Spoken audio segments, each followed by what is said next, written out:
رمضان رمضان رمضان رمضان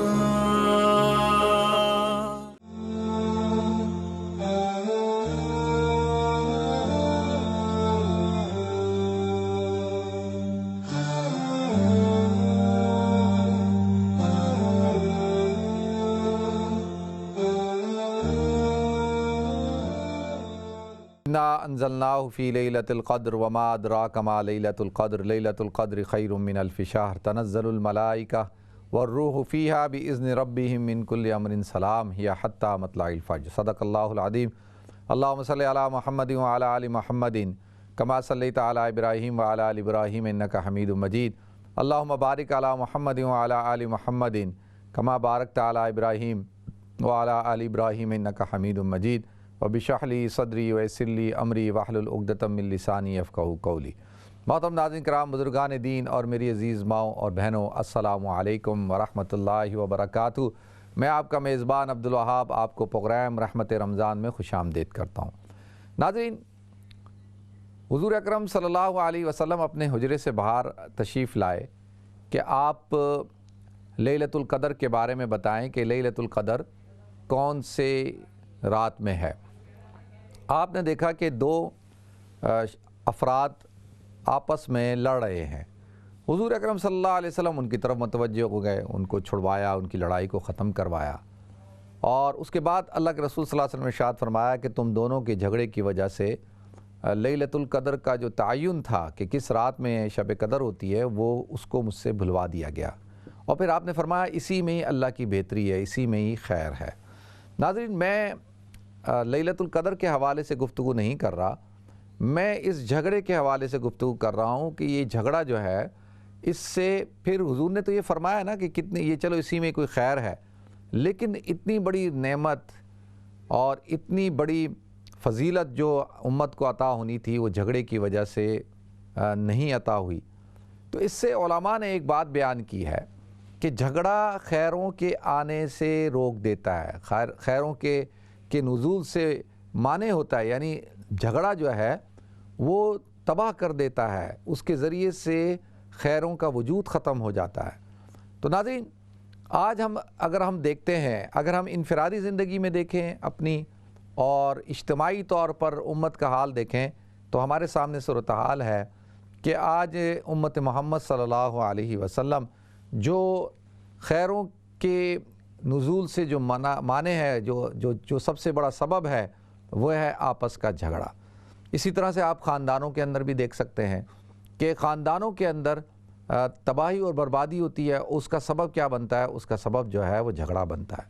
اور جھگڑا کس بنیاد پر ہوگا؟ جھگڑا جو ہے وہ تین چیزیں ہوتی ہیں جھگڑا پیدا کرنے کی، زن، زر اور زمین، یعنی یا تو عورت کی وجہ سے جھگڑا ہوگا، رشتوں کی وجہ سے جھگڑا کھڑا ہو جائے گا، جیسا کہ حابیل اور قابیل کا جھگڑا کھڑا ہوا اور قابیل نے حابیل کو قتل کر دیا۔ اسی طریقے سے ناظرین، دوسری سبب جو ہے جھگڑے کا بنتا ہے وہ زر بنتا ہے، مال دولت، اور تیسرا جو ہے وہ زمین۔ اب آپ دیکھیں کہ ملکوں کے اندر جھگڑا ہے بارڈرز کو لے کر، کنٹرولز کو لے کر، طاقت کو لے کر، اور ہر طرف تباہی بربادی ہے۔ اس کی بنیادی وجہ کیا ہے؟ اس کی بنیادی وجہ یہی ہے۔ اور وہاں پر آپ دیکھیں جہاں پر بھی جھگڑا ہوگا وہاں پر خیریں ختم ہو جائیں گی، وہ ملک برباد ہو جائیں گے، وہ قومیں برباد ہو جائیں گی، وہ قبیلے برباد ہو جائیں گے، اور اسی طریقے سے وہ خاندان برباد ہو جائیں گے۔ اور آپ اپنے ارد گرد تجزیہ کر لیں، دیکھ لیں کہ جھگڑوں نے کیا کیا۔ مثال کے طور پہ آئے دن جھگڑا ہوتا رہتا ہے، اور ہم اخباروں میں پڑھتے رہتے ہیں کہ جی والد نے بڑی محنت کی اور محنت کر کے بہت بڑی امپائر کھڑی کی، بڑا پیسہ کمایا، اربوں روپیہ کما لیا، جائیدادیں بنا لی، اور جیسی اس کا انتقال ہوا، اس کے انتقال کے بعد اس کے بچوں میں آپس میں جھگڑا ہو گیا وراثت کو لے کر۔ اب وراثت کو لے کر جب جھگڑا ہوتا ہے تو اس کے اندر کیا ہے؟ اس کے اندر جب انصاف نہ ہو، جب شریعت کے مطابق تقسیم نہ ہو، جب دینداری نہ ہو، اور جب کمانے کے اندر جو ہے حلال اور حرام کی تمیز نہ ہو، تو پھر کیا ہوتا ہے؟ اولاد جو ہے وہ جب باپ ساری زندگی دوڑتا رہا پیسے کے پیچھے، جائیداد کے پیچھے، تو اولاد بھی وہی چیز دیکھ رہی ہوتی ہے، تو وہ بھی اچھا باپ نے جو ہے چاچاؤں کا مال کھایا ہوتا ہے اور یتیموں کا مال کھایا ہوگا، اگر بیواؤں کا مال کھایا ہوگا، اپنی بہن کا مال کھایا ہوگا، اس کے حق پہ ڈاکہ ڈالا ہوگا، تو یہی چیز جو ہے اولاد دیکھ رہی ہوتی ہے، اولاد بھی وہی کام کرتی ہے۔ تو لہذا عام طور پر آپ دیکھیں پھر جھگڑا کھڑا ہو جائے گا، اور اب بیٹوں میں جھگڑا کھڑا ہو گیا، پھر پورے خاندان میں جھگڑا کھڑا ہو گیا، اور ایک دوسرے کو لے کے وہ مقدمہ بازی شروع ہو جاتی ہے، اور سارا پیسہ مقدموں کی نظر ہونا شروع ہو جاتا ہے، وکیلوں کی نظر ہونا شروع ہو جاتا ہے، پھر جھگڑا بڑھتا ہے تو کوئی ایک دوسرے کو کوئی ایک جذباتی ہوتا ہے اور وہ جذبات میں آ کر جو ہے دوسرے کا قتل کر دیتا ہے۔ میرے بڑے ہی عزیز دوست کراچی کے اندر بہت بڑا کاروبار، ان کا بہت بڑا کاروبار، اللہ نے ان کو بہت نوازا، یعنی آپ سوچ نہیں سکتے، اور 3 بھائی ماشاءاللہ، تینوں خوشحال، کھاتے پیتے اور بڑے کاروبار، اور پھر وہی جھگڑا کھڑا ہو گیا۔ وہ چھوٹا جو ہے وہ کہتا تھا کہ جی محنت زیادہ میں کرتا ہوں، بڑا زیادہ پیسے کھا لے جاتا ہے، بڑا کہتا تھا یہ زیادہ میں نے شروع کیا تھا، میرا یہ ہے، اور عورتیں آپس میں جالتی ہیں، جھگڑے ڈالتی ہیں۔ تو ان بھائیوں نے بیٹھ کے تقسیم کی، اور جو ہے وہ تقسیم کرنے کے بعد میں مختصراً عرض کر رہا ہوں کہ ایک ایک جگہ جو ہے وہ سب کو بھائی یہ تیرا، یہ تیرا، یہ تیرا۔ اس کے بعد بھی جھگڑا رہتا تھا، وہ کہتا تھا نہیں مجھے کم ملا، اس کو زیادہ ملا، مجھے کم ملا۔ اب چھوٹے کے پاس جو ہے والد صاحب رہتے تھے، اب ایک دن جو ہے وہ گیا درمیان والا، اور وہیں یہ اچھا یہ جھگڑے ختم نہیں ہوتے، یہ ہر وقت یہی جھگڑا رہے گا کہ تم نے زیادہ لے لیا، میں نے کم لے لیا، تم نے زیادہ لے لیا، میں نے کم لے لیا، مجھے انصاف نہیں ہوا، میرے ساتھ انصاف نہیں ہوا، اور اسی بات پہ بحث ہوئی، اور اسی بحث کے دوران جو ہے اس نے گاڑی میں گیا، غصے میں پستول نکالی، اخباروں میں بھی آیا، اور نکال کر پہلے جو ہے وہ بھائی کو مارا، اور بھائی کو بچاتے ہوئے جو ہے بھابھی بیچ میں آئی، بھابھی کو بھی گولی مار دی۔ اب بھائی بھی مر گیا، بھابھی بھی مر گئی، اور پھر جب ہوش میں آیا کہ میں نے کیا کر دیا، کہ میں نے اپنے سگے بھائی کو مار دیا، اپنی بھابھی کو مار دیا، پھر جب اس کو سمجھ نہیں لگی، اس نے پھر اپنے آپ کو بھی مار لیا، اور پھر ان کی تدفین کے موقع کے اوپر باقاعدہ ان کے بچوں کے درمیان آپس میں لڑائی ہو گئی، اور آپس میں وہاں ڈنڈے چل گئے، وہاں پہ زخمی ہو گئے۔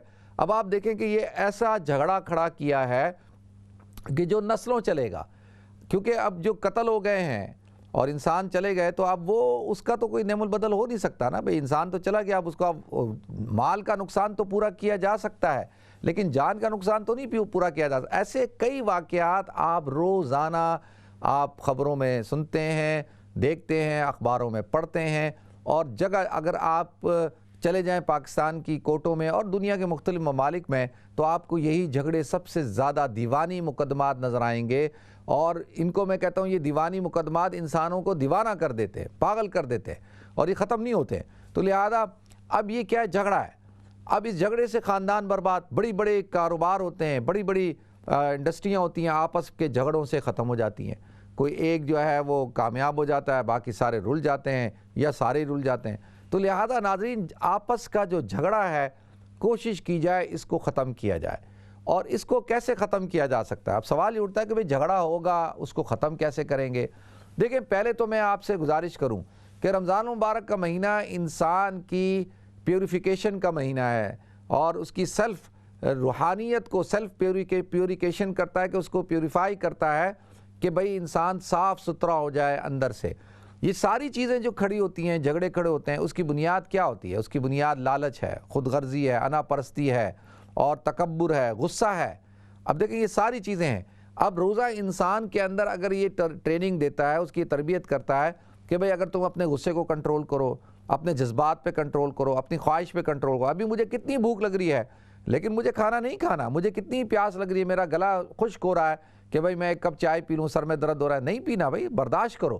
تو ایک تو یہ ہے کہ روزہ انسان کو کنٹرول کرنا سکھاتا ہے۔ پھر دوسرا، روزہ انسان کے اندر مادہ پرستی کو کم کرتا ہے، یہ دنیا پرستی کو کم کر دیتا ہے، یہ اللہ کے ساتھ تعلق قائم کرتا ہے۔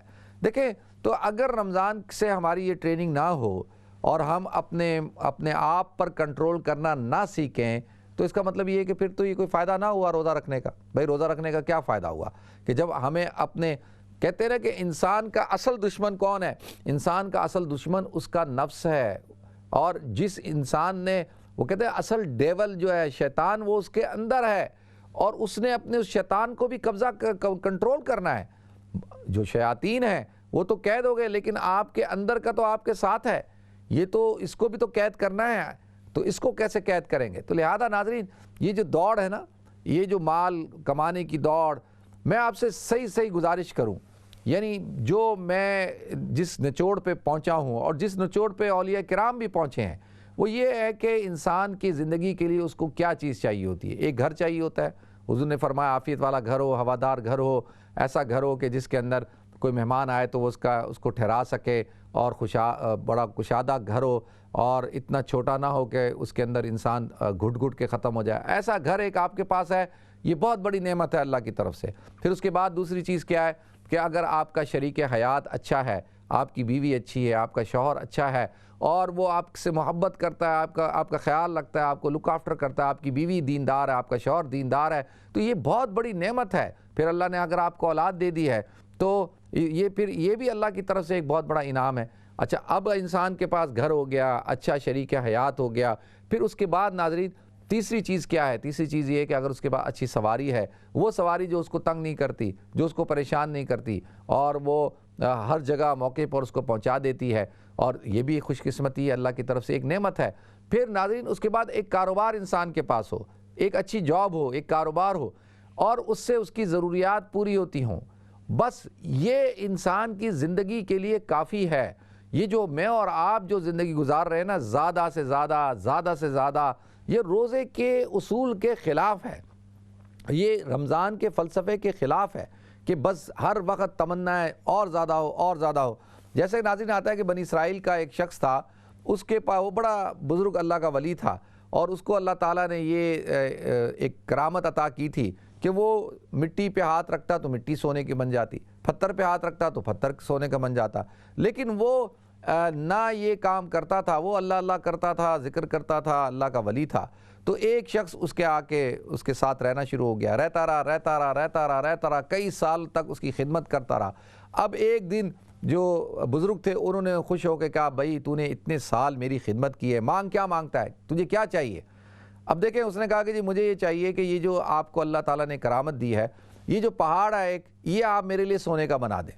تو انہوں نے وہ پہاڑ پہ ہاتھ رکھا، وہ پہاڑ سونے کا بن گیا۔ اس کو بولا بھائی یہ تو بہت ہے تیرے لیے، تو کہاں اس کو سنبھالتا پھرے گا، اب اتنا سونا تو کہاں خرچ کرتا پھرے گا؟ اس نے کہا نہیں بس یہ صحیح ہے۔ اچھا، اب وہ آگے چل رہے ہیں تو تھوڑی دیر بعد پھر وہ پیچھے آنا شروع ہوا، تو اس سے کہا کہ بھئی اب تجھے کیا چاہیے؟ اس نے کہا نہیں، ایک پہاڑ مجھے لگتا ہے کہ ایک پہاڑ کم ہے، آپ ایسا کریں کہ ایک اور پہاڑ کر دیں۔ انہوں نے ایک اور پہاڑ کر دیا، پھر تھوڑی دیر بعد جو ہے پھر پیچھے آ رہا ہے، تو پھر آگے کہتا ہے جی ایک نہیں، ایسا کریں یہ 2-3 پہاڑ اور کر دیں تاکہ جو ہے وہ پھر میں سکون سے رہوں گا۔ تو ان بزرگوں نے کہا بھائی پہلے ایک پہاڑ تو سے ختم نہیں ہوگا، یا ابھی تو کہتا ہے یہ پوری وادی پہاڑوں کی میں تیرے لیے کر دوں سونے کی، تو میں کر دیتا ہوں، تو لیکن یہ تو اس کا کرے گا کیا؟ تو آتا ہے ناظرین کہ وہ شخص جو ہے، بزرگ جا رہے ہیں پھر پیچھے آ رہا ہے، اور پھر پیچھے آنے کے بعد ان بزرگ نے پوچھا اب کیا چاہیے تجھے؟ اب تو تجھے پوری پہاڑوں کی جو ہے وہ پورے سلسلہ چٹانیں جو ہے سونے کی بنا دی، ابھی تجھے کیا چاہیے؟ اس نے کہا جی آپ ایسا کریں کہ آپ یہ جو اپنی جو انگلی ہے نا، جس انگلی سے لگا کر آپ پتھر کو سونا بناتے ہیں، یہ انگلی آپ مجھے دے دیں۔ تو آپ حضرات اس کو سمجھ چکے ہوں گے کہ انسان کی حوث، انسان کے حرص جو ہے وہ ختم نہیں ہوتی۔ اللہ کے رسول صلی اللہ علیہ وسلم نے ارشاد فرمایا کہ اگر ایک شخص کو میں دنیا دے دوں، پوری دنیا جتنی دنیا وہ دے دوں، اور اس سے بقدر 3 گنا اور دے دوں، تو وہ پھر بھی کہے گا کہ کم ہے اور مجھے چاہیے اور زیادہ چاہیے۔ تو لہذا اب اس کو کنٹرول کیسے کرنا ہے؟ دیکھیں میں آپ کو عرض کروں کہ سکون کس چیز کا نام ہے؟ اگر آپ کے پاس پیسہ ہے، اس پیسے سے آپ راحت لے رہے ہیں، آرام کر رہے ہیں، آپ اپنے بچوں کے ساتھ زندگی گزار رہے ہیں، اپنی خواہشات کو پورا کر رہے ہیں، اور آپ بس ایک راحت والی زندگی گزار رہے ہیں، آپ کے پاس اتنا ٹائم بھی ہے کہ آپ ان لمحات کو جو ہے وہ انجوائے کر رہے ہیں۔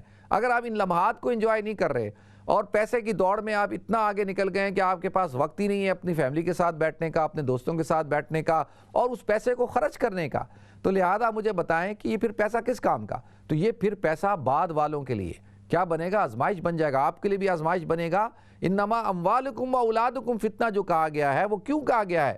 کہ تمہارے لیے تمہارا مال بھی فتنہ ہے، آزمائش ہے، تمہاری اولاد بھی ہے۔ وہ یوں ہی ہے ناظرین، اسی وجہ سے ہے کہ انسان کے لیے یہ پھر آزمائش بن جائے گا، فتنہ بن جائے گا، اور وہ پھر ایک وقت آتا ہے کہ انسان جو ہے جب بوڑھا ہو جاتا ہے تو اب کہتا ہے کہ جی اچھا جی اب میں نے ان پیسے کو خرچ کرنا ہے، تو اب اس کے پاس تو طاقت ہی نہیں ہے کھانے کی، اس کا معدہ ہی ختم ہو چکا ہے، دانت ختم ہو چکے ہیں، اب وہ چل نہیں سکتا، پھر نہیں سکتا، اب بتائیں کس کام کا؟ تو لہذا آتا ہے کہ بھئی اپنی زندگی کے اندر آپ اتنی محنت کریں جتنی آپ کو ضرورت ہے. دیکھیں پراپرٹی وہی آپ کی ہے جو آپ کی اپنی ہے، جس کے اندر آپ رہتے ہیں بس. اس کے علاوہ ساری آپ کے ورثاء کی ہیں. پھر بعد میں ورثاء لڑ رہے ہوں گے، میں صحیح کہہ رہا ہوں آپ کو. بعد میں جو ہے اولادیں لڑیں گی اور پھر کہیں گی کہ یار ہمارا باپ پاگل ہے کہ وہ 10 پراپرٹیاں بنا کے گیا، 20 بنا جاتے تو کیا بات ہے. کتنے لوگوں سے میں نے سنا کہ وہ یہ کہتے ہیں یار ہمارے جو بزرگ تھے وہ عجیب لوگ تھے، وہ جب یہاں آئے لنڈن میں تو ان کو سٹی کے اندر رہنا چاہیے تھا، سینٹرل لنڈن میں کیوں نہیں رہے؟ وہ کیوں ادھر یہ ویمبلے میں اور ہیرو میں اور ٹوٹنگ میں ادھر ادھر کیوں جا کے رہے؟ سٹی میں رہتے. آج سٹی کے ایک پراپرٹی جو ہے وہ 20 ملین پاؤنڈ کی ہے، 30 ملین پاؤنڈ کی ہے. دیکھو فلاں کے پاس ایک پراپرٹی ہے اور وہ 20 ملین پاؤنڈ کی ہے. ہمارے پاس گھر جو ہے وہ ابھی 6-7 لاکھ پاؤنڈ کا ہے اور اس وقت میں اس کی قیمت اتنی نہیں تھی. اب کتنے لوگ یہ باتیں کر رہے ہوتے ہیں. تو لہذا وہ اپنے والدین کو بیوقوف کہہ رہے ہوتے ہیں، اپنے والد کو بیوقوف کہہ رہے ہوتے ہیں. وہ اپنے آپ کو نہیں دیکھتے کہ تو نے خود کیا بنایا. لیکن جو یہ کہہ رہا ہے کہ میرا والد بیوقوف تھا، تو وہ یہ نہیں دیکھتا کہ تو خود کیا ہے. تیرے میں اگر ہمت ہے، حوصلہ ہے تو بنا. وہ خود نہیں بنائے گا، اپنے باپ کو کہہ رہا ہوگا بیوقوف ہے. تو لہذا میری گزارش یہ ہے کہ جس گھر میں آپ رہتے ہیں وہی گھر آپ کا ہے. اور زیادہ ایکسٹرا پراپرٹیاں بنانا یہ سارا ایک انسان کے ایک نشہ ہے، ایک دھوکہ ہے. میں آپ سے سچ عرض کر رہا ہوں. اور ہم اس دوڑ میں بھاگ رہے ہیں. تو اس کا اگر آپ کی زندگی میں چین نہیں ہے، سکون نہیں ہے، اطمینان نہیں ہے، آپ کے پاس وقت نہیں ہے، آپ جو ہے وہ نہ اللہ کی دین کی خدمت کر سکتے ہیں، نہ انسانیت کی خدمت کر سکتے ہیں، تو آپ مجھے بتائیں کیسے ہوگا. تو لہذا یہ جو کرونا وائرس ہے اور رمضان، یہ دونوں چیزیں ملیں. دیکھیں رمضان کے اندر تو ویسے ہی مسلمان جو ہے وہ اپنے آپ کو عبادات میں لگاتا ہے، اپنے اوقات کو، ٹائم ٹیبل کو ترتیب دیتا ہے اور اللہ کی عبادت کرتا ہے. اعتکاف تو ویسے بھی سیلف آئسولیشن کا نام ہے نا، کہ اعتکاف کا مطلب کیا ہے؟ ہر طرف سے کٹ کر ایک اللہ کا ہو جانا. تو اس وقت تو پوری دنیا کی یہ صورتحال ہے. اعتکاف میں کیا ہے کہ انسان ایک جگہ اپنے آپ کو بند کر لیتا ہے، چاہے وہ مسجد ہو، چاہے وہ عورت اپنے گھر کے کمرے کے اندر بند کر لے. تو اور سیلف آئسولیشن کیا ہے؟ وہ بھی یہی ہے کہ بھئی اپنے آپ کو آپ ایک جگہ محدود کر لیتے ہیں. تو یہ جو کرونا وائرس ہے، اس نے جو ہے اور رمضان، یہ دونوں ساتھ جو مل گئے ہیں، اس سے ہمیں بہت کچھ سیکھنے کو ملا ہے. دیکھیں آج کتنے لوگوں کو غم کھڑا ہو گیا ہے. کتنے لوگ کہتے ہیں یار میری جو انویسٹمنٹ تھی، میں نے جو فنڈز لیے ہوئے تھے، میں نے جو پراپرٹی میں انویسٹمنٹ کی ہوئی تھی، میں نے جو شیئرز میں انویسٹمنٹ کی ہوئی تھی، میری انویسٹمنٹ تو 60% ختم ہو گئی. اور جو ہے لاکھ پاؤنڈ کے شیئر جو ہے وہ ابھی 30,000 40,000 کے ہو گئے. اب دیکھیں اسی غم کے اندر وہ پڑا جا رہا ہے. اب اس کو یہی غم کھا گیا کہ میری انویسٹمنٹ زیرو ہو گئی، میری انویسٹمنٹ آدھی ہو گئی، میرا کاروبار میں نے 10 سال تک. اچھا اب یہ یقینی طور پر انسان کو جو ہے وہ دکھ ہوتا ہے، غم ہوتا ہے. دیکھیں انسان کا اللہ تعالیٰ کہتے ہیں میں تمہیں آزماتا ہوں نا. ایسے نہیں کہا اللہ تعالیٰ نے کہ میں تمہیں جو ہے ضرور بضرور آزماؤں گا. وَلَنَبْلُوَنَّكُمْ بِشَيْءٍ مِّنَ الْخَوْفِ وَالْجُوعِ وَنَقْصٍ مِّنَ الْأَمْوَالِ وَالْأَنفُسِ وَالثَّمَرَاتِ وَبَشِّرِ الصَّابِرِينَ، کہ تمہاری جانوں کا نقصان ہوگا، تمہارے مال کا نقصان ہوگا، تمہارے پھلوں کا نقصان ہوگا، تمہارے اندر خوف پیدا ہو جائے گا، تمہیں بھوک کا اندیشہ ہو جائے گا. تو اس وقت یہ اللہ کی طرف سے آزمائش ہے اور اللہ آزما رہا ہے. تو اب دیکھیں وَبَشِّرِ الصَّابِرِينَ، اور خوشخبری ہے صبر کرنے والوں کے لیے. تو لہذا ناظرین اپنی ترجیحات کو بدلیں. اور جو دیکھیں پہلے کیا تھا، آج کل کیوں لڑائیاں ہو رہی ہیں. کل ایک دوست کا آیا کہ یار وہ لڑائی ہو گئی، میاں بیوی میں طلاق تک بات پہنچ گئی ہے. اور میں نے کہا بھائی کیا ہو گیا؟ ہر دوسرے بندہ کال کر رہا ہے اور یہی کہہ رہا ہے گھر میں لڑائی ہو گئی، میاں بیوی میں لڑائی ہو گئی، بھائیوں میں لڑائی ہو گئی. کیا وجہ ہے؟ تو میں سوچ رہا تھا کہ اس کی وجہ کیا ہے بھائی. اس کی وجہ یہ ہے ناظرین، کیونکہ ہم پہلے آپس میں اتنا زیادہ مل جل نہیں رکھتے تھے. پہلے ہم آپس میں اتنا زیادہ بیٹھتے نہیں تھے، ہمارا وقت ایک ساتھ نہیں گزرتا تھا. تو جب میں نے کہا ہمارے ہاں تو کوئی پرابلم نہیں ہے، ہم تو ویسی زندگی گزار رہے ہیں، نہ کوئی لڑائی ہے، نہ کوئی جھگڑا ہے، نہ کوئی کچھ ہے. تو وہ اس لیے کہ جب آپ اپنی بیوی کے ساتھ آپ کے پاس ٹائم نہ ہو بیٹھنے کے لیے، تو ظاہر سی بات ہے آپ پہلے تو جو ہے آدھا گھنٹہ نہیں بیٹھتے تھے، اب آپ کو گھنٹوں بیٹھنا پڑ رہا ہے. تو اب پتہ چل رہا ہے کہ بھئی اب کیا ہو رہا ہے. اسی طرح سے پہلے آپ بچوں کے ساتھ بیٹھتے ہی نہیں تھے، آپ کو پتہ ہی نہیں تھا کہ آپ کے بچے کتنی شرارتیں کرتے ہیں، آپ کے بچے آپس میں لڑتے بھی ہیں. آپ کے بچے تو بچے ہیں نا، وہ تو یہ سارے کام کریں گے کیونکہ آپ تو ساتھ بیٹھتے نہیں تھے. جب آپ بیٹھتے نہیں تھے تو آپ کو پتہ ہی نہیں تھا. اب جب آپ ساتھ بیٹھنا شروع ہوئے ہیں تو آپ کے بچے شرارتیں کر رہے ہیں، تو آپ کو غصہ چڑھ رہا ہے، تو آپ بچوں پہ غصہ نکال رہے ہیں. وہ پہلے بیوی کے ساتھ کم بیٹھتے تھے، تو لہذا آپ جب زیادہ بیٹھتے ہیں تو بیوی کے ساتھ پرابلم شروع ہو رہی ہے. تو لہذا دیکھیں ناظرین، اس کو ہم نے اپرچونٹی بنانا ہے نا، کہ بھائی ساتھ بیٹھنے کا اللہ نے موقع دیا اور ساتھ وقت گزارنے کا اللہ تعالیٰ نے موقع دیا. اور جو ہے کتنے بزرگ کہہ رہے ہیں, ہمارے ایک دوست ہیں مجھ سے ملے ابھی 2-3 دن پہلے, وہ کہنے لگے یار کتنا مزہ آ رہا ہے کہ جو ہے ٹائم ہے, اب بچے اور پوتے پوتیاں نواسے نواسیاں ان کی کالیں آ رہی ہیں, وہ ماشاءاللہ گھر میں ملتے ہیں, بیٹھتے ہیں اور ساتھ بیٹھ کے کھانا کھاتے ہیں اور ساتھ بیٹھ کر جو افطار کرتے ہیں اور پوری رات ہم جاگتے ہیں, عبادت کرتے ہیں, باتیں کرتے ہیں, سحری کرتے ہیں. ایک عجیب ماحول ہے. میں نے کہا, اور کہتے ہیں ریسٹورینٹ بند ہو چکے ہیں اور جو ہے وہ ہوٹل بند ہو چکے ہیں, اب سب کچھ جو ہے وہ گھر کے اندر ہی ہے.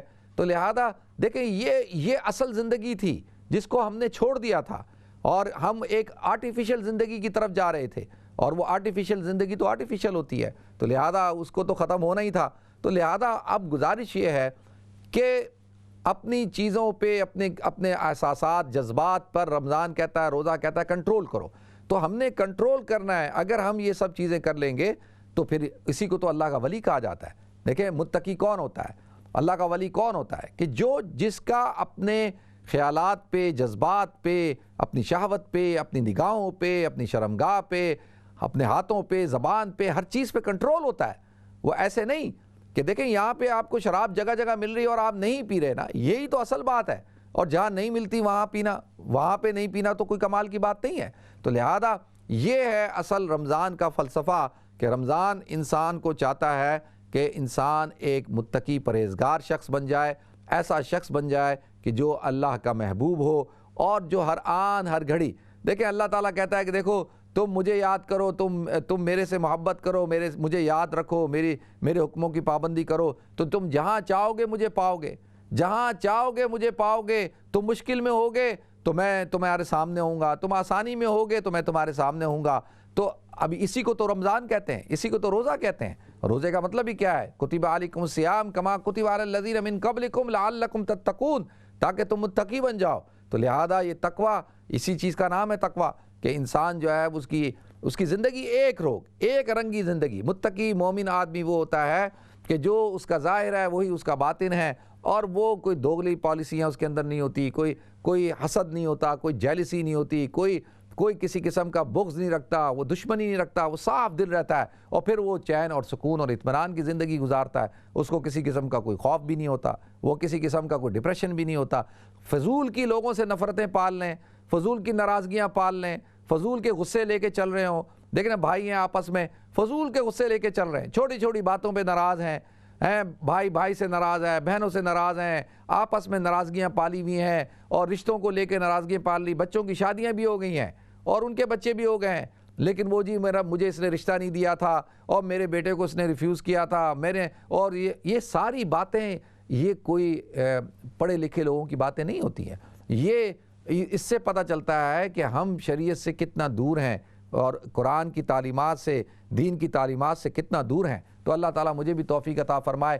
دیکھیں رمضان کا مہینہ اللہ سے معافی مانگنے کا مہینہ ہے, تو معاف کرنے کا مہینہ بھی ہے. اللہ تعالیٰ کو وہ لوگ پسند ہیں جو معافی کو پسند کرتے ہیں, جو معاف کرتے ہیں, جو درگزر کرتے ہیں. تو یہ سارا عشرہ جو چل رہا ہے, یہ جو آخری دن ہے, یہ سارے کیا ہیں, اللہ تعالیٰ کو راضی کرنے کے, اور اللہ کی مخلوق کو راضی کریں. لوگ کہتے ہیں جی مخلوق راضی نہیں ہوتی. او بھائی آپ کو کس نے کہا کہ جو ہے وہ کہ مخلوق راضی نہیں ہوتی؟ آپ اپنا کام کرتے رہیں, آپ اپنا کام کرتے رہیں, انشاءاللہ اللہ لوگوں کے دلوں میں آپ کی محبت کو ڈال دے گا. پھر جو حق اور انصاف کی بات ہوتی ہے اسی کا بول بالا ہوتا ہے, اور ہمیشہ حق کا ہی بول بالا ہوتا ہے. اگرچہ وقتی طور پہ حق جو ہے چھپ جائے, باطل کے نیچے آ کے دب جائے, لیکن حقیقتاً حق جو ہے وہی غالب ہوتا ہے. اللہ تعالیٰ آپ کو, مجھے, آپ کو, ہم سب کو عمل کرنے کی توفیق عطا فرمائے. وآخر دعوانا ان الحمدللہ رب العالمین. ناظرین ہمیں ایک مختصر بریک کی طرف جانا ہے, انشاءاللہ بریک کے بعد حاضر ہوتے ہیں. السلام علیکم ورحمۃ اللہ وبرکاتہ.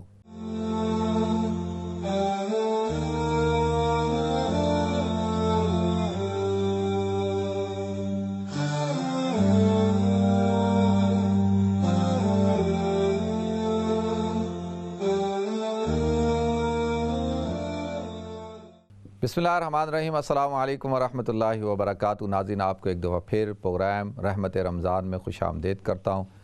ناظرین رمضان بالکل اپنے آخر کی طرف رواں دواں ہے, اور صرف جو ہے کچھ دن رہ گئے ہیں. آج جو ہے 25واں روزہ ہے اور 26ویں شب ہوگی. تو گویا کہ ہمارے پاس 5 دن ہیں یا 4 دن ہیں۔ اب آپ دیکھیں کہاں رمضان کتنی تیزی کے ساتھ گزرا۔ اللہ تعالیٰ مجھے آپ کو ہم سب کو ان دنوں کی قدر کرنے کی توفیق عطا فرمائے، ان راتوں کی قدر کرنے کی توفیق عطا فرمائے۔ اور ہمارے پاس صرف 2 طاق راتیں رہ گئی ہیں، ایک 27ویں شب ہے اور ایک 29ویں شب ہے۔ کل 27ویں شب ہوگی اور جمعرات کی رات کو جو ہے وہ 29ویں شب ہوگی۔ تو ان راتوں کی قدر کریں۔ حضور اکرم صلی اللہ علیہ وسلم نے ارشاد فرمایا، جو شخص بھی شب قدر کی عبادت کی سے محروم ہو گیا، یعنی شب قدر کی کے قیام سے محروم ہو گیا فقط حرمہ، تو حرم القلہ، کہ وہ تمام کی تمام چیزوں سے محروم ہو گیا، اور اس سے محروم نہیں ہوتا یعنی وہ شخص جو حقیقتاً محروم ہو۔ تو اللہ تعالیٰ مجھے بھی محفوظ فرمائے، آپ حضرات کو بھی محفوظ فرمائے، اور اللہ تعالیٰ ہمیں ان دنوں کی قدر کرنے کی توفیق عطا فرمائے۔ بالکل آپ سمجھ لیں 4 دن یا 5 دن، اور یہ بالکل آخر ہے۔ اب اندازہ کر سکتے ہیں کہ پورا رمضان کے 25 دن گزر چکے ہیں، اور یہ جو اعتبار ہوتا ہے نا ناظرین، وہ بالکل آخری دنوں کا ہوتا ہے۔ یعنی یہ نہیں کہ میں یہ کہہ رہا ہوں کہ بھئی پورا رمضان آپ بے فکر پڑے رہیں، کچھ نہ کریں، اور آخری عشرے میں آ کر جو ہے عبادت کرنا شروع کر دیں، نہیں، بلکہ ہونا تو یہ چاہیے کہ بھئی انسان شروع سے ہی اپنے آپ کو رمضان کے اندر اپنے اوقات کو قیمتی بنائے، لیکن آخر جو دن ہوتے ہیں انما الاعتبار للخواتم، اعتبار خاتمے کا ہوتا ہے۔ مثال کے طور پہ ایک شخص جو ہے پورا رمضان ماشاءاللہ محنت کرتا رہا، عبادت کرتا رہا، پابندیاں کرتا رہا، روزے رکھتا رہا، اور جیسی ابھی آخری عشرہ آیا وہ تھک گیا بالکل، اور اس نے اس کو چھوڑ دیا، عبادت چھوڑ دی، نمازیں پڑھنا چھوڑ دی، تراویح پڑھنا چھوڑ دی۔ اب دیکھیں اس کا وہ 20 دن عبادت کرنا وہ سارا ضائع ہو جائے گا۔ اسی طریقے سے ایک شخص ہے، وہ گناہوں کی وجہ سے، غفلت کی وجہ سے وہ پورا مہینہ اس نے اہتمام نہیں کیا، لیکن ایک دم اس کے اندر جذبہ آ گیا اور اس نے جو ہے توبہ کر لی اور جو ہے عبادت کر رہا ہے۔ اب دیکھیں یہ شخص جو ہے وہ تو کامیاب ہو گیا۔ اور اس سے زیادہ کامیاب کون شخص ہے؟ اس سے زیادہ کامیاب وہ شخص ہے کہ جو پورا مہینہ ہی اپنے اوقات کو قیمتی بنائے، جس نے رمضان کے روزوں کی، تراویح کی، اور ہر چیز کا جو ہے وہ خیال کیا ہو، اور باقاعدہ جو ہے وہ تو سب سے بہتر ہے۔ لیکن اب کوئی آدمی ہو کہ یار نہیں یار میں نے پورا رمضان سستی دکھائی ہے، کوئی عبادت نہیں کی، ابھی کیا ضرورت پڑی ہے، ابھی کون سا میرے پہ کیا فرق پڑے گا، یہ 2-4 راتوں سے میں نے تو پورا رمضان کچھ بھی نہیں کیا۔ نہیں، یہ بھی شیطان کا دھوکہ ہوتا ہے، یہ بھی نفس کا دھوکہ ہوتا ہے، اس کے دھوکے میں نہیں آنا۔ دیکھیں شیطان کا جب اللہ رب العزت نے جب اس کو راندہ درگاہ کیا تو قرآن میں اللہ تعالیٰ نے وضاحت کے ساتھ ارشاد فرمایا کہ اس نے کہا کہ بھئی آئے مجھے مہلت دے دیں، تو اللہ تعالیٰ نے اس کو مہلت دے دی، اور اس نے کہا مہلت بھی جو ہے قال ربی انظرنی الی یوم یبعثون، مہلت بھی مجھے قیامت کے دن تک چاہیے، تو اللہ تعالیٰ نے دے دی۔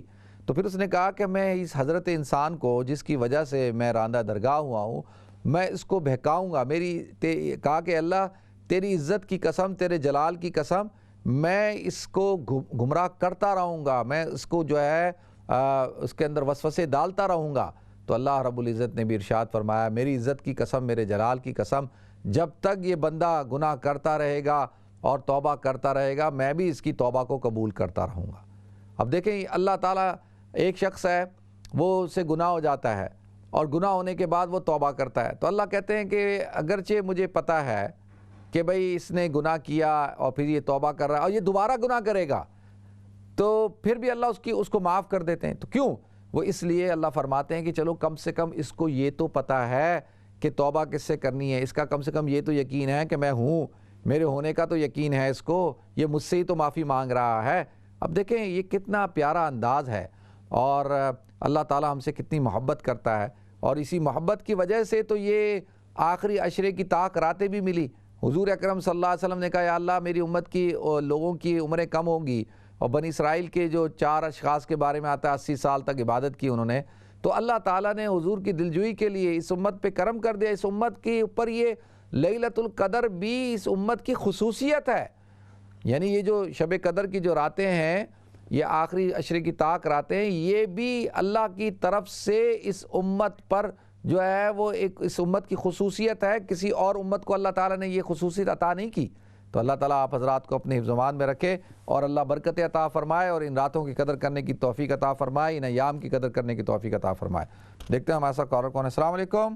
وعلیکم السلام۔ جی فرمائیں۔ کیسے ہیں آپ مفتی صاحب؟ الحمدللہ میں ٹھیک ہوں، آپ خیریت سے ہیں؟ ٹھیک ہیں، اللہ کا شکر ہے، آپ کے کپڑے بہت خوبصورت ہوتے ہیں۔ اچھا بہت شکریہ جی۔ اچھا میں نے یہ سوال کرنا تھا کہ اگر گھر میں میری بیڈ روم میں میرے فوٹو رکھے ہوئے ہیں اور میرے بچوں کے فوٹو رکھے ہوئے ہیں تو کیا اس کمرے میں صورتیں پڑھ سکتی ہوں؟ چلیں ٹھیک ہے میں بتاتا ہوں۔ اور دوسرا سوال یہ ہے کہ اگر دل بہت زیادہ بے چین رہتا ہو ہر وقت تو کون سا چھوٹا سا وظیفہ مجھے بتائیں تاکہ میں چلتے پھرتے اٹھتے بیٹھتے پڑھ سکوں؟ چلیں ٹھیک ہے میں بتاتا ہوں۔ اوکے جی۔ اچھا دیکھیں، سب سے پہلے تو یہ بات ذہن میں بٹھائیں کہ کمروں میں جس جگہ پہ آپ نماز پڑھتی ہیں خاص طور پہ اس جگہ پہ تو کوئی تصویر نہیں ہونی چاہیے، ٹھیک ہے جی، وہاں پہ تصویر نہیں ہونی چاہیے، اور اگر تصویریں ہیں تو وہاں سے ہٹا دیں، اور نماز پڑھتے وقت تو کم سے کم جو ہے وہ تصویریں وہاں پہ اس کو نیچے کر دیں۔ تو بہتر یہ ہے کہ آپ ایک ایسا کمرہ ایسی جگہ بنا لیں جہاں پہ کوئی تصویر نہ ہو اور وہاں آپ بیٹھ کے عبادت کیا کریں، تو نماز پڑھا کریں، ٹھیک ہے جی۔ تو دوسرا میری آنٹی پوچھ رہی ہیں کہ جی اگر دل بے چین ہو تو کیا کریں؟ اچھا دیکھیں، جیسے جیسے انسان کی عمر بڑھتی ہے نا، عمر بڑھنا شروع ہو جاتی ہے، اور خاص طور پر جب کوئی بیماری بھی ہو، اور یہاں پہ کیونکہ ایک ماحول ہوتا ہے، پھر اس میں ایک انسان کی کیفیت ہوتی ہے جس کو ڈپریشن کہا جاتا ہے، تو اس صورتحال میں کوئی مسئلہ نہیں ہوتا۔ دیکھیں بہت سارے لوگ کہتے ہیں کہ یار کوئی پرابلم نہیں ہے زندگی کے اندر، کوئی مسئلہ نہیں ہے، لیکن وہ ان کا دل بے چین رہتا ہے، پریشان رہتے ہیں، خوف میں رہتے ہیں، کیوں؟ تو یہ ایک قسم کی کیفیت ہوتی ہے، اور شیطان بھی کیا کرتا ہے کہ انسان کو کمزور کرتا ہے نا۔ تو ایسی صورت میں الا بذکر اللہ تطمئن القلوب انما المؤمنون الذین اذا ذکر اللہ وجلت قلوبهم واذا تلیت علیہم آیاتہ زادتہم ایمانا وعلی ربہم یتوکلون۔ دیکھیں اللہ کا ذکر کرنے سے کیا ہوتا ہے، وہ دلوں کو جلا بخشتا ہے، دلوں کو اطمینان ملتا ہے، قرآن کی آیات پڑھنے سے، قرآن کی تلاوت کرنے سے ایمان بڑھتا ہے، اور وعلی ربہم یتوکلون، اور اللہ رب العزت کی ذات پر جو مومن ہوتا ہے، مومن کی تین یہاں پہ علامتیں بیان کی گئی، انما المؤمنون الذین اذا ذکر اللہ وجلت قلوبہم، ذکر کرے اللہ کا، واذا تلیت علیہم آیاتہ زادتہم ایمانا، اور اللہ کی آیات کی تلاوت کرے، اور تیسری چیز بتائی کہ پھر اپنے رب کے اوپر اس کو توکل ہونا چاہیے، بھروسہ ہونا چاہیے۔ انشاءاللہ کسی دن مستقل ایک پورا بیان توکل کے اوپر کریں گے، اللہ تعالیٰ آپ کو اپنی حفظ و امان میں رکھے۔ تو اللہ کا ذکر کریں، دیکھیں ذکر کریں، کلمہ طیبہ پڑھا کریں، کثرت کے ساتھ اللہ کا ذکر کریں، انشاءاللہ آپ کی دل کی جو بے چینی ہے یہ اللہ تعالیٰ اس کو ختم فرمائیں گے۔ نیکسٹ کال لیتے ہیں جی۔ السلام علیکم۔ وعلیکم السلام۔ جی کیسے ہو آپ بیٹا؟ ٹھیک ہو؟ الحمدللہ میں ٹھیک ہوں، آپ خیریت سے ہیں؟ ٹھیک ہے بس میں تیرا پروگرام روز دیکھتی ہوں، لیکن جب ہم ایک دفعہ شادی پہ ملے تھے، وہ آنٹی ہوں میں، لیکن اس کے بعد مجھے سٹروک ہو گیا تھا، میں ٹھیک نہیں تھی، اس لیے میں آپ کو فون بھی نہیں کر سکی۔ اللہ آپ کو میرے لیے صحت دے۔ بیٹا دعا کرنا۔ ابھی ٹھیک ہیں آپ؟ ابھی میں آگے سے بہت بہتر ہوں وہاب، تو پرانا بیٹا ہے میرا۔ جی بالکل بالکل، اللہ کا شکر ہے، بہت ٹھیک ہوں، چل پھر سکتی ہوں، تھوڑا اپنے آپ تھوڑی نماز بھی پڑھ لیتی ہوں، کچھ کر لیتی ہوں۔ اللہ آپ کو تو صحت کے بہت ساتھ۔ روز میں چاہتی تھی کہ آپ کو فون کروں اپنے بیٹے کو، لیکن بات نہیں ہو سکتی تھی۔ اللہ آپ کو صحت دے۔ میں تو آپ میں نے کے کہا لیے آج دیکھو میں کرتی ہوں، شاید میری بات ہو جائے میرے بیٹے کے ساتھ۔ بالکل ہو گئی ہے، بالکل ہو گئی ہے، اور ٹھیک ہو نا آپ؟ طبیعت میں ٹھیک ہے الحمدللہ بیٹا؟ بالکل ٹھیک ہوں، آپ لوگوں کی دعائیں ماشاءاللہ بالکل ٹھیک ہوں۔ اللہ آپ کو تندرستی دے، اور سب کے لیے بیٹا دعا کرنا۔ اللہ آپ کو بھی تندرستی دے۔ آپ بھی یا سلامو کثرت کے ساتھ پڑھا کریں، یا سلامو۔ اور سورہ انبیاء کی آیت نمبر 83 ہے، جب حضرت ایوب علیہ السلام بیمار ہو گئے تھے تو انہوں نے دعا مانگی تھی اللہ تعالیٰ سے، سورہ انبیاء کی آیت نمبر 83، اس کو آپ پڑھا کریں، ٹھیک ہے، کثرت کے ساتھ پڑھیں، اللہ آپ کو صحت دے جی۔ نیکسٹ کال لیتے ہیں۔ السلام علیکم۔ وعلیکم السلام ورحمۃ اللہ وبرکاتہ۔ مفتی صاحب میرے دو سوال، ایک سوال ہے، میرا بیٹا اس کو جاب نہیں مل رہی نا، وہ مجھے اللہ کے ناموں میں سے مجھے کوئی چھوٹا سا وظیفہ بتا دے جو میں پڑھوں، تو اس کے لیے پلیز دعا کرنا۔ ضرور انشاءاللہ، ضرور بتاتا ہوں میں انشاءاللہ، ٹھیک ہے، بہت شکریہ۔ نیکسٹ کال لیتے ہیں۔ السلام علیکم۔ جی وعلیکم السلام۔ جی صاحب کیسے کیا حال ہے الحمدللہ آپ میں کا؟ ٹھیک ہوں، آپ خیریت سے ہیں؟ ٹھیک ہیں جی الحمدللہ ٹھیک ٹھاک۔ میں نے آپ سے ایک سوال یہ کرنا تھا کہ نا جو بلی کے بارے میں کیا ہے کہ اس کو گھر میں رکھا جا سکتا ہے اور اگر بستر پہ بیٹھ جائے صوفے پہ بیٹھ جائے تو اس کے ساتھ بیٹھا جا سکتا ہے، وہ پاک ہوتی ہے؟ آپ کے پاس بلی ہے؟ نہیں، میرے بچے بڑا پیچھے پڑے ہوئے ہیں کہ ہمیں بلی لینی ہے ہم نے. تو وہ خود کافی نہیں ہے آپ کے لیے؟ آپ نے کہنا بھائی تم لوگ صحیح ہو نا، ابھی کیا بلی کو پالیں گے؟ میرے لیے بہت کافی ہے. اچھا دیکھیں، بالکل میں بتاتا ہوں جی، ٹھیک ہے، بالکل بتاتا ہوں. نیکسٹ کال لیتے ہیں. السلام علیکم. وعلیکم السلام. جی مولانا جی، کیا حال چال ہے؟ الحمدللہ میں ٹھیک ہوں، آپ خیریت سے ہیں؟ ٹھیک ہے الحمدللہ کا شکر. مفتی صاحب میں نے پوچھنا تھا، قرآن پاک ہر روز پڑھتے ہیں تو وہ یہ اکٹھا پورا قرآن پاک کر کے بخشنا چاہیے یا ہر روز جتنا پڑھتے ہیں اتنا ہی پڑھ کے دعا کر لینی چاہیے؟ بھائی یہ تو میں تو دیکھیں روز کا روز جب قرآن پڑھتا ہوں ختم کرتا ہوں دعا کر لیتا ہوں. یعنی ایک تو اختتام پہ دعا ہوتی ہے نا، جو ختم قرآن کی دعا ہوتی ہے، اور وہ قرآن کے آخر میں لکھی ہوئی ہوتی ہے، ختم قرآن کی دعا ہے، اللہم آنس وحشتی فی قبری، وہ والی دعا. ایک ہوتا ہے کہ بھئی آپ جب قرآن پڑھیں، قرآن تو ایک نفلی عبادت ہے، آپ اس پہ دعا کر لیں. میں تو جب پڑھتا ہوں نا، پڑھنے کے بعد کہتا ہوں یا اللہ تو اس کا ثواب حضور اکرم صلی اللہ علیہ وسلم کو، تمام انبیاء کرام کو، تمام صحابہ کرام کو، اولیاء کرام کو، مشائخ کو، میرا اساتذہ کو، میرے بزرگوں کو، اور پھر میرے والدین کو بھی عطا کر دے یا اللہ.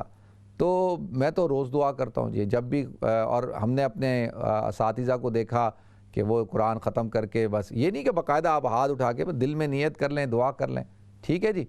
ابھی ختم قرآن دعا تو ایک عبادت ہے، وہ تو جتنی زیادہ ہو اتنا کم ہے، ٹھیک ہے جی. بہت شکریہ آپ کی کال کا، جزاکم اللہ. نیکسٹ کال لیتے ہیں. السلام علیکم.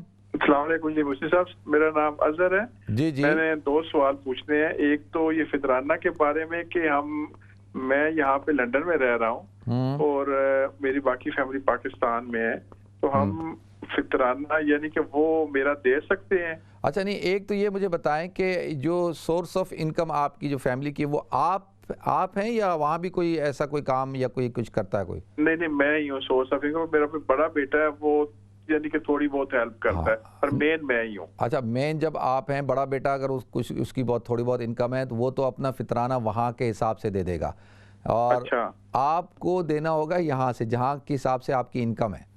مثال کے طور پہ ہمارے ہاں فطرانہ جو ہے نا 4 سے 5 پاؤنڈ ہے ایک آدمی کا، ٹھیک ہے جی جی. تو آپ کو پھر جیسے 5 لوگ ہیں تو 25 پاؤنڈ آپ کو، یا 4 پاؤنڈ سے یا 5 پاؤنڈ کے حساب سے. اور فطرانہ جو ہوتا ہے وہ انسان کی انکم پہ ڈیپینڈ کرتا ہے کہ وہ اگر امیر آدمی ہے تو اس کو زیادہ دینا چاہیے، ٹھیک ہے، تو وہ وہاں دے سکتے ہیں. میں یہ پیسے پاکستان میں، کیونکہ ابھی تو مسجد بند ہے نا یہاں پہ. ہاں نہیں، تو آپ اپنی بیوی کو یا بیٹے کو کہیں کہ بھائی یہ اتنے پیسے جو ہے تم نے میرا بھی فطرانہ دینا ہے اور اپنا بھی دینا ہے. تو آپ اپنے بیٹے کو یا بیوی کو کسی کو وکیل بنا دیں اور وہ آپ کی جگہ وہاں پر وہ پیسے جو ہے وہ غریبوں کو دے دے عید سے پہلے، ٹھیک ہے. تو 2 چیزیں ہو گئی. ایک تو آپ اپنا فطرانہ وہاں دے سکتے ہیں، بالکل دے سکتے ہیں، اس میں کوئی 2 رائے نہیں ہے. اور اہم چیز یہ ہے کہ یہاں کے حساب سے دینا، کیونکہ وہاں تو 40-50 روپے 100 روپے ہوتا ہے نا فطرانہ، ٹھیک ہے. یہاں پہ تھوڑا سا زیادہ ہوتا ہے کیونکہ آپ یہاں کی انکم ہے، یہاں کے حساب سے آپ کو دینا ہوگا، ٹھیک ہے جی. دوسرا یہ پوچھنا تھا کہ جس طرح میں پہلے قرآن پاک پڑھا ہوا تھا تو ابھی میں نے دوبارہ قرآن پاک پڑھنا شروع کیا ہے، ٹھیک ہے. تو اس میں ابھی مسجد پہلے جاتا تھا پر مسجد بند ہو گئی ہے. جی جی. تو اس میں اب میں گھر پہ پڑھتا ہوں، میں اکیلے ہی رہتا ہوں نا ادھر، تو ظاہری بات ہے بہت عرصے بعد پڑھ رہا ہوں، غلطی ہوتی ہے قرآن پاک پڑھنے میں. ٹھیک ہے. تو یعنی کہ اللہ تعالیٰ سے کوئی ایسی دعا ہے کہ اللہ تعالیٰ ایسا ہے اظہر بھائی، اس کا بہترین طریقہ یہ ہے کہ اگر آپ یوٹیوب یوز کر سکتے ہیں تو آپ ایسا کر سکتے ہیں نا کہ بھائی مثال کے طور پہ اگر آج آپ پہلا پارہ پڑھ رہے ہیں تو آپ یوٹیوب میں لگا لیں اور اس کو سنیں آپ، اور پھر اس کے ساتھ جو ہے وہ پھر ساتھ جب سننا شروع کریں گے تو آپ کا ظاہر سی بات ہے کہ تھوڑا آپ کو پتہ چلے گا یار یہ تو میں غلط پڑھتا تھا اس طرح، تو اس کو بھی آپ ٹھیک کر سکتے ہیں ایسے، ٹھیک ہے. تو کوشش کریں کہ بھئی سنیں اور پھر 1 رکوع سنیں پھر 1 رکوع پڑھ لیں، تو اس سے آپ کو اندازہ ہوگا. تھوڑا پڑھیں لیکن اچھا کوالٹی کا پڑھیں اور مخارج کا اور اس کے تلفظ کا صحیح خیال کریں، اور آپ ماشاءاللہ سمجھدار آدمی ہیں، آپ اس کا ترجمہ بھی پڑھیں، ٹھیک ہے جی. بہت شکریہ اظہر بھائی آپ کی کال کرنے کا، جزاکم اللہ. نیکسٹ کال لیتے ہیں جی. السلام علیکم. جی وعلیکم السلام. مفتی صاحب کیا حال ہے؟ الحمدللہ میں ٹھیک ہوں، آپ خیریت سے ہیں؟ ٹھیک ہے ہاں جی الحمدللہ. مفتی صاحب میں نے یہ پوچھنا تھا کہ اب عید تو عیدگاہ یا مسجدوں میں نہیں ہو رہی، تو گھر پہ اگر اکیلا بندہ ہے تو وہ فجر کے بعد کتنی دیر کے بعد عید کی نماز کی نیت کرے گا؟ اچھا دیکھیں، اکیلا آدمی تو عید کی نماز نہیں پڑھتا، اکیلا تو نہیں پڑھ سکتا، کیونکہ وہ تو اس کے لیے یہ ہے کہ وہ اس دن جو ہے وہ اشراق کی نماز پڑھے گا، ٹھیک ہے؟ اوکے انشاءاللہ۔ اور وہ اشراق کی نماز ہوگی، وہ عید کی وہ 6 زائد تکبیروں کے ساتھ نہیں ہوتی، جو اکیلا آدمی ہے، ٹھیک ہے؟ اور جو تو ایک یعنی امام اور امام کے علاوہ 3 لوگ ہوں، کم سے کم 4 لوگ ہوں تو وہ عید کی نماز پڑھ سکتے ہیں، ٹھیک ہے؟ اور عید کی نماز کا وقت شروع ہوتا ہے اشراق کے بعد، یعنی جیسے سورج طلوع ہو جاتا ہے نا، جیسے ہی سورج طلوع ہو جاتا ہے عید کی نماز کا وقت شروع ہو جاتا ہے اور زوال تک رہتا ہے، ٹھیک ہے؟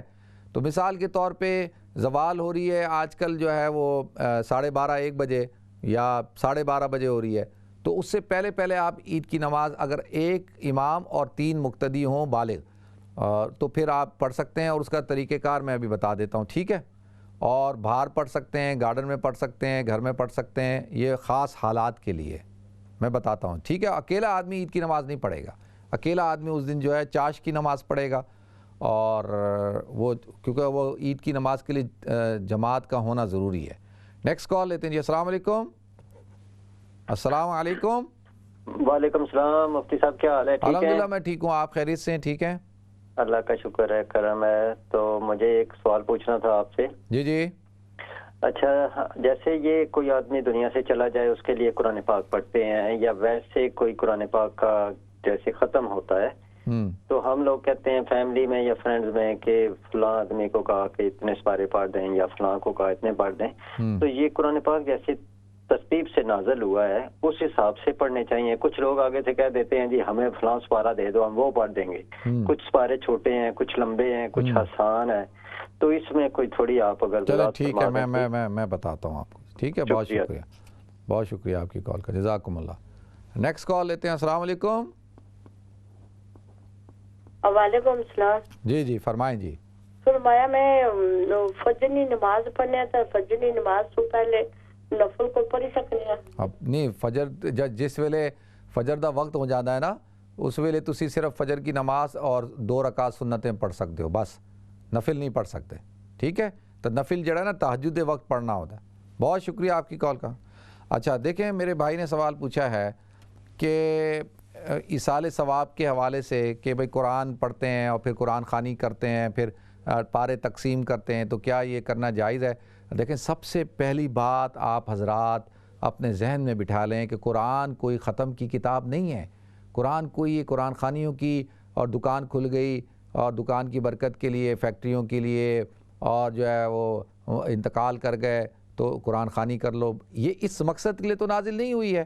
قرآن تو راہ ہدایت ہے، اللہ تعالیٰ کی طرف سے اس کے اندر ہدایت رکھی ہے، ہدی للناس ہدی للمتقین، تو یہ تو انسانیت کی رہنمائی کے لیے آئی ہے۔ پہلے تو اس کا کانسیپٹ سمجھیں حضرات، اور پھر یہ اللہ کی کتاب ہے تو ظاہر سی بات ہے کہ بھئی اس کے اندر برکات بھی ہیں، اور اس کے اندر وَنُنَزِّلُ مِنَ الْقُرْآنِ مَا هُوَ شِفَاءٌ وَرَحْمَةٌ لِّلْمُؤْمِنِينَ، کہ اللہ کہتے ہیں ہم نے اس قرآن کو نازل فرمایا، اس کے اندر شفا ہے اور مومنین کے لیے رحمت ہے۔ یا ایھا الناس قد جاءتکم موعظۃ من ربکم وشفاء لما فی الصدور، اس کے اندر جو سینے کے اندر جو روحانی بیماریاں ہیں، سب سے بڑی بیماری کفر ہے، نفاق ہے، شرک ہے، ان کا علاج ہے۔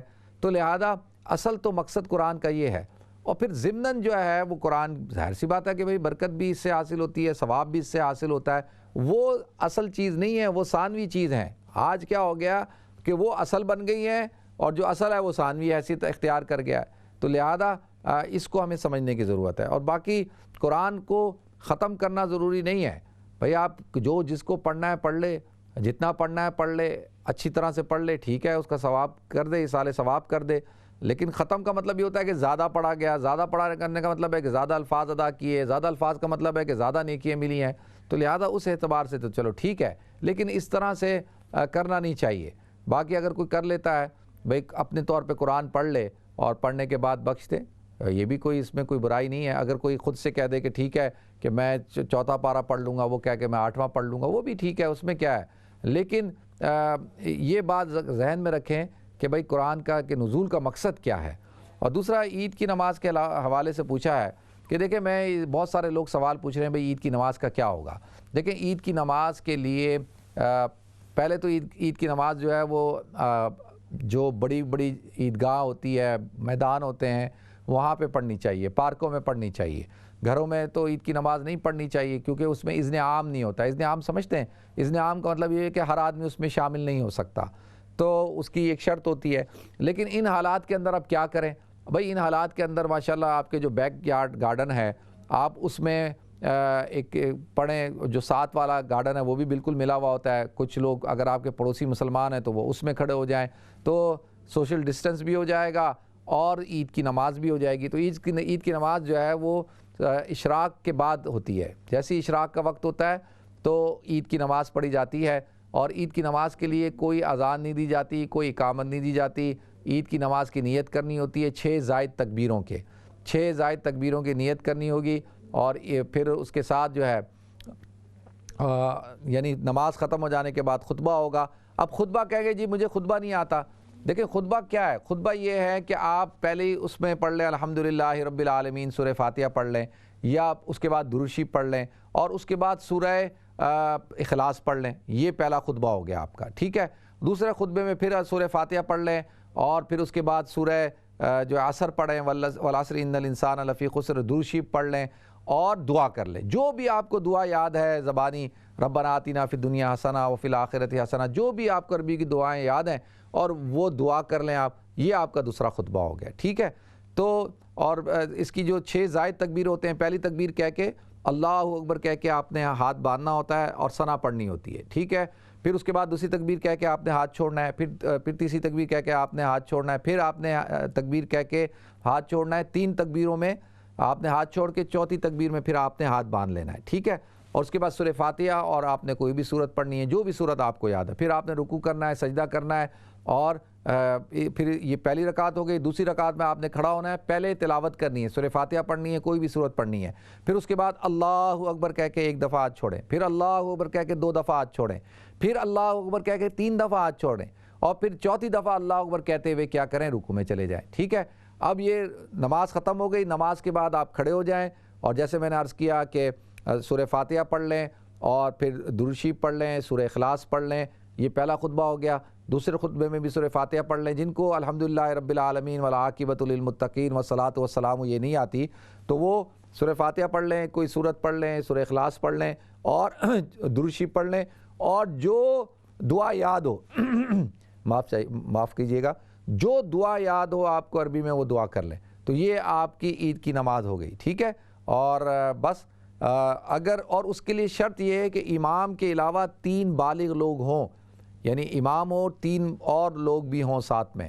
تو گھر کے لوگ جمع ہو جائیں، فیملی والے جمع ہو جائیں، تو انشاءاللہ اس طرح سے آپ عید کی نماز جو ہے گھروں میں پڑھ سکتے ہیں. تو دوسرا میری بہن سوال پوچھا ہے میری بہن نے کہ جی بلی گھر میں رکھ سکتے ہیں؟ اچھا دیکھیں بالکل بلی گھر میں رکھ سکتے ہیں، صرف ایک شرط کے ساتھ. وہ یہ ہے کہ اس کا خیال رکھا جائے، اس کے کھانے پینے کا خیال رکھا جائے، اس کی ہر چیز کا خیال رکھا جائے. اگر آپ نے بلی رکھی اور وہ اس کو آپ نے بند کر اس کا خیال نہیں رکھا، خدا نخواستہ وہ آپ کی بے توجہی سے انتقال کر گئی، مر گئی، تو پھر اس کا وبال آپ پہ ہوگا. اور بلی پاک ہے اور وہ ناپاک نہیں ہے، وہ اس کا جسم بھی پاک ہے، وہ آپ کے ساتھ بیٹھ سکتی ہے اور جس جگہ بیٹھے وہاں نماز بھی آپ پڑھ سکتے ہیں، ٹھیک ہے. بیٹے کو جاب نہیں مل رہی تو سورہ بروج روزانہ پڑھا کریں. سورہ بروج پڑھیں روزانہ 1 دفعہ، چھوٹی سی سورج ہے. اور یا فتاحو یا کریمو 2 نام ہے اللہ تعالیٰ کے، یا فتاحو یا کریمو. انشاءاللہ اس کو پڑھیں، اللہ تعالیٰ اپنا فضل فرمائے گا اور میں بھی دعا کروں گا. ناظرین ہمارے پروگرام کا وقت بالکل اپنے اختتام کو پہنچ چکا ہے. انشاءاللہ آپ حضرات سے کل ملاقات ہوگی. السلام علیکم ورحمۃ اللہ وبرکاتہ.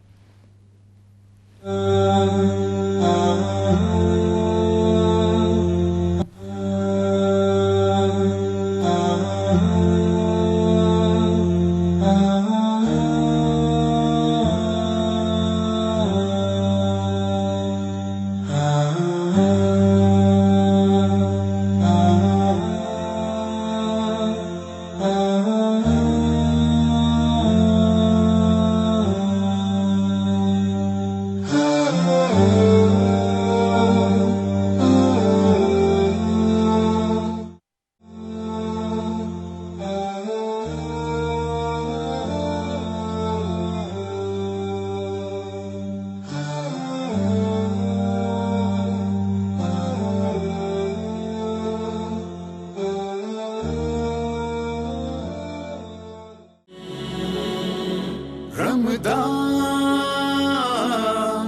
رمضان